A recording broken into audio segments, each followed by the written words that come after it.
wild animals really know how to deal with trauma because they're more connected to that part of their brain that has access to that survival mechanism. We as humans have a very well-developed neocortex that sometimes can actually remove us from the natural course of how trauma is supposed to be processed in our body. So let's chat about all of that today. My name is Kate Colley, and I help people dive into the deepest, darkest shadows within so that they can emerge and experience true emotional freedom.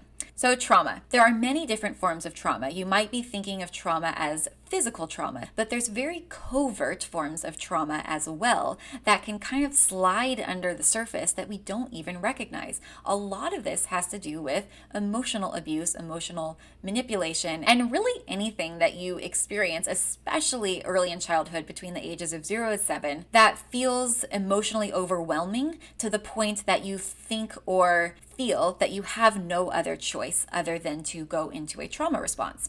So let's talk about what a trauma response is. When you are activated emotionally, especially with something like fear, you create a fight or flight response.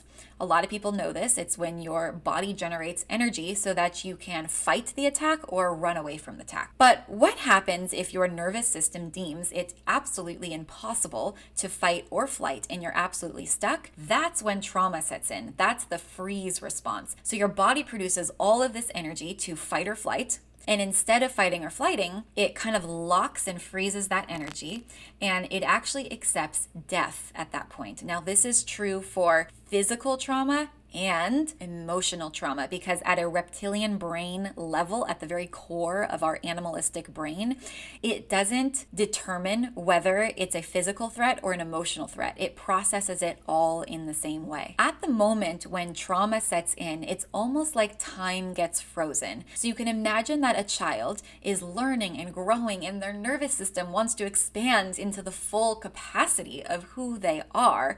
But if they've experienced trauma, whether that be overt or covert, the nervous system actually develops a developmental delay. Often this is caused by a blanket of shame coming in and actually kind of communicating to the nervous system, ooh, this isn't safe. You don't have any agency. You can't actually get out of this situation alive, so you must stop acting in this way. You must become frozen as a form of self-love, as a form of self-preservation. What happens is that developmental delay, that shame, stays there, and your body keeps growing up into adult, but there are all of these different aspects of your nervous system that are delayed and repressed at certain ages. And then in your adult life, in your adult relationships, you experience externally different triggers that activate those different delayed aspects of your nervous system as opportunities for you to heal and continue that expansion. But a lot of humans don't know this. Animals know this. Let me give you an example. If you imagine a zebra is being attacked all of a sudden by a lion, that zebra is going to get fight or flight, right? It's going to start running. Zebra's not going to try to fight the lion.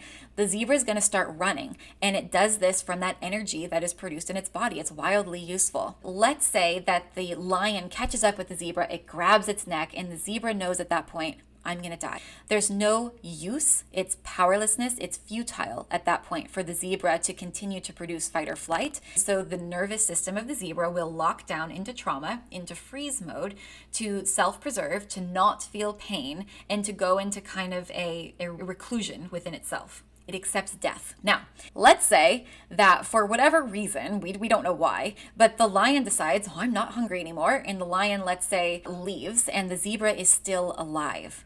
The zebra will unconsciously know to process through that trauma by using its body.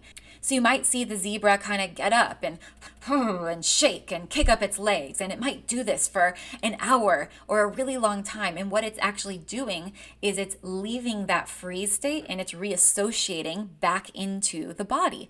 In order to do that, the zebra has to expel all of that fight or flight energy, right? And get it out in some way.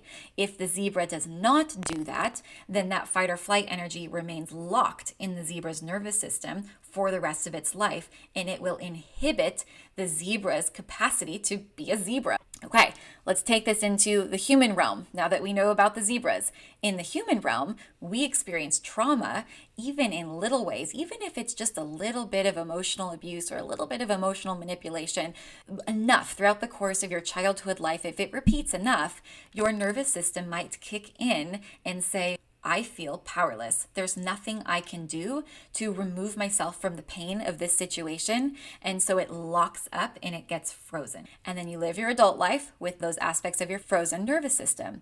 So just like the zebra, in order to heal and release that trauma, you have to involve your body. Talking about it is not going to be enough. It is simply not. Because when you are speaking through human language, you are accessing your conscious mind, which is 5% of who you are, and you're missing the 95% that lies within your unconscious mind, your body, your somatic self.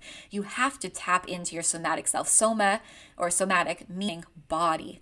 When you're moving through trauma as an adult, you must involve your body. And so it's really important that you find somebody who is trained in some kind of somatic range of health so that they can walk you through that process of really dislodging that trauma, releasing the energy of fight or flight, and returning back to the nature of your true self. If you're interested in learning more about this, I have a free course on emotional health. I'll post it in the comments and then also in the description. Go ahead and sign up. It's totally free. It's going to give you a lot of really useful information, start to unpack all of this. So go ahead and sign up that. Let me know in the comments, did you like this video? Was it useful? What'd you think? Subscribe to my channel. I have a lot more information coming for you. I will talk to you soon.